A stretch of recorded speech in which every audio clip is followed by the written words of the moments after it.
Hello student, good morning, नमस्ते। क्या कर रहे हो सब? आज हम स्टैंडर्ड 7 बहुत सारे चैप्टर पढ़ चुके, तो आज हम व्याकरण पढ़ेंगे। तो मैं आपको आज व्याकरण का अभ्यास करवाऊंगी। पेंसिल हाथ में रखिएगा और हर एक शब्द पर देखते जाइए।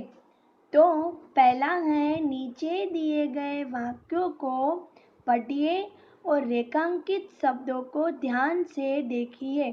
तो आपको ऐसे लग रहा होगा कि ऐसे ही रेखांकित शब्दों को कैसे देखें।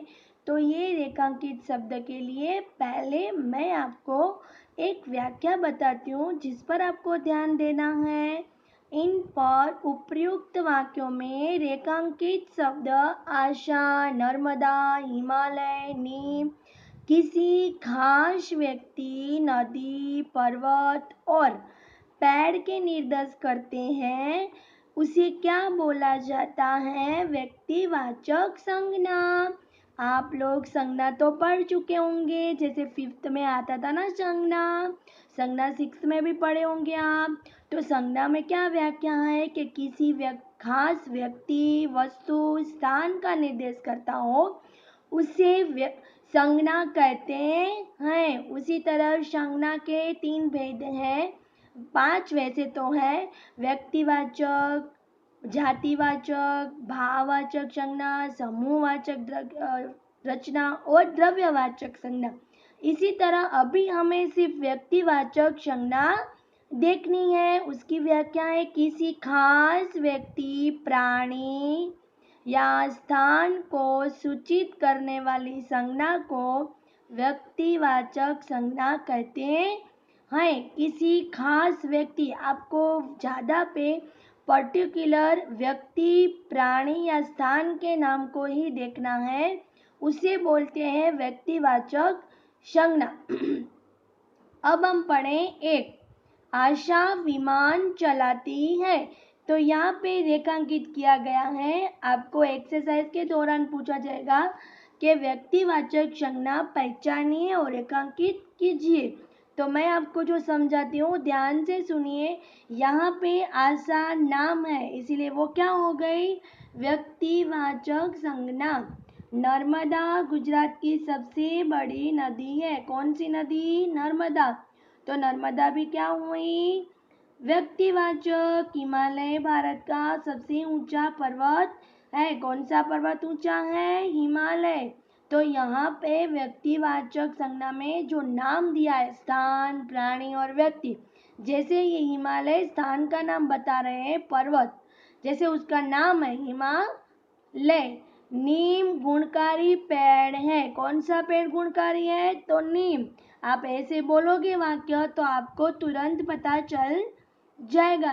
इसी तरह ये रेखांकित किया हुआ है, वो सारे व्यक्तिवाचक संज्ञा है। तो हम इधर नीचे ऐसे दिखा गया है, निर्देशित शब्दों में से व्यक्तिवाचक संज्ञा के ऊपर राइट की निशानी कीजिए जहाँ पे सिर्फ व्यक्तिवाचक संज्ञा हो, जो मैंने आगे आपको बताया। तो अभी इसमें से हमें सिर्फ व्यक्तिवाचक है उस पे राइट करना है। तो ध्यान से देखिए, जैसे इसमें है मोहन, वो क्या है? व्यक्तिवाचक, जिसका नाम है वीर सावरकर नाम है, नदी का नाम नहीं है, गिरनार नाम है, तापी नदी का नाम है। यहाँ पे पेड़ है लेकिन पेड़ का नाम निर्देश नहीं किया गया है। ये हम आगे पढ़ेंगे। जो हमें सिर्फ अभी व्यक्तिवाचक निर्देश करना है, जो मैंने अभी निर्देशित कर दिया। अब हम नीचे देखते हैं। नीचे दिए गए वाक्यों को रेखांकित शब्दों को ध्यान से देखिए। आप देख ही रहे हो, लेकिन ये रेखांकित किसके लिए है? तो पहले उपर्युक्त वाक्यों में रेखांकित शब्द सैनिक, गाय, नदी और कुत्ता, ये शब्द संपूर्ण जाति का बोध कराते हैं। अभी जातिवाचक संज्ञा की हम व्याख्या पढ़े। अभी आपने सीखा व्यक्तिवाचक, अब उसका दूसरा भेद हमें समझना है, जातिवाचक। जातिवाचक यानी कि जो शब्द संपूर्ण जाति का बोध कराते हैं, वे जातिवाचक संज्ञा कहलाते हैं। इधर आपको सिर्फ इधर याद रखना है संपूर्ण जाति का बोध।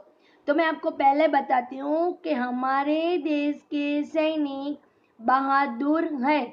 यहाँ पे सैनिक को क्यों रेखांकित किया गया? क्योंकि वो जाति का बोध कराता है। यहाँ कोई सैनिक का नाम निर्देश नहीं हुआ है।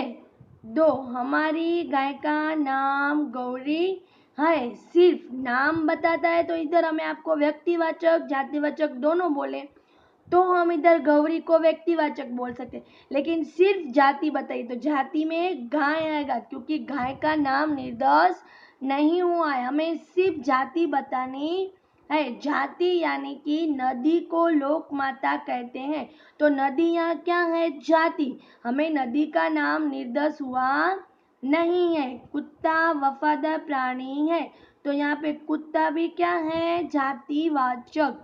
अब दूसरा मैं आपको पॉइंट बताती हूँ जातिवाचक के। तो 2 में है जातिवाचक शब्द छांट कर सूची बनाइए। जैसे आपको ये दिख रहा है, मैंने इधर व्यक्तिवाचक और जातिवाचक दोनों बताया, मुझे इधर सिर्फ जातिवाचक छांट कर सूची बनानी है, लेकिन मैंने ये 2 लिखकर आपको बताया है, यानी आपको समझ में आ जाए। अभी मैं इधर व्यक्तिवाचक ढूंढूंगी तो पहले तो है सुभाष चंद्र, प्रगति, फिर है नीम।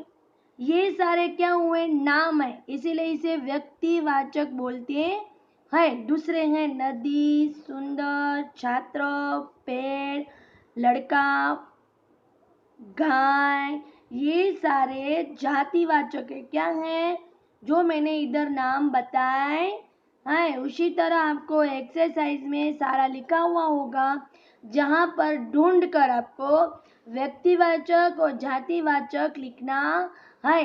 अगर आपको समझ में नहीं आ रहा तो ध्यान से मेरा वीडियो सुनो शांति से, तो आपको समझ में आ जाएंगे। धन्यवाद विद्यार्थी मित्रों।